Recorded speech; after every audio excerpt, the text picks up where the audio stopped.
અમદાવાદમાં flower show 2026ના આયોજનની તૈયારીઓ શરૂ કરાઈ। આ માટે 13મી ડિસેમ્બરથી રિવરફ્રન્ટ ફ્લાવર પાર્ક જનતા માટે બંધ રહેશે।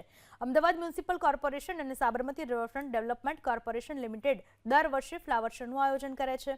લાખોની સંખ્યામાં સહેલાણીઓ ફ્લાવર શોને નિહાળવા માટે આવે છે, ત્યારે 2026માં ફ્લાવર શોની તૈયારીઓ શરૂ કરી દેવાઈ। ફ્લાવર શોમાં આ વખતે ભારત એક ગાથાની થીમ જોવા મળશે। સાથે અલગ અલગ ઝોનમાં ઉત્સવ, નાટ્ય સંસ્કૃતિ, સરદાર પટેલની 150મી જન્મજયંતિ, વિવિધ ભાષાઓના उत्सव, कॉमनवेल्थ गेम्स ने आ फ्लावर शो उजागर करवामां आवशे।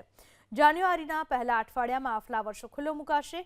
गत वर्षे 15 लाखथी पण वधु सहेलाणीओए फ्लावर शो निहाळ्यो हतो।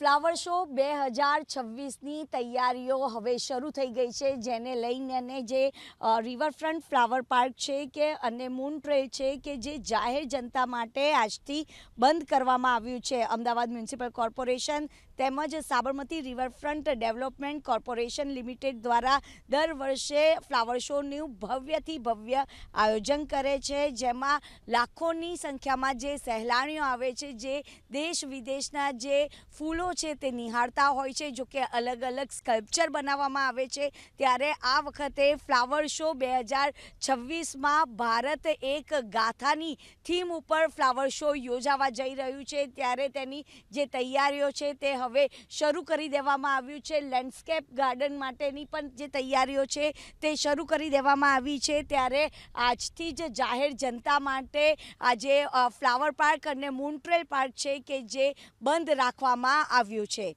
કેમેરામેન કમલેશ પટેલ સાથે રાજલ બારોટ, ABP અસ્મિતા, અમદાવાદ।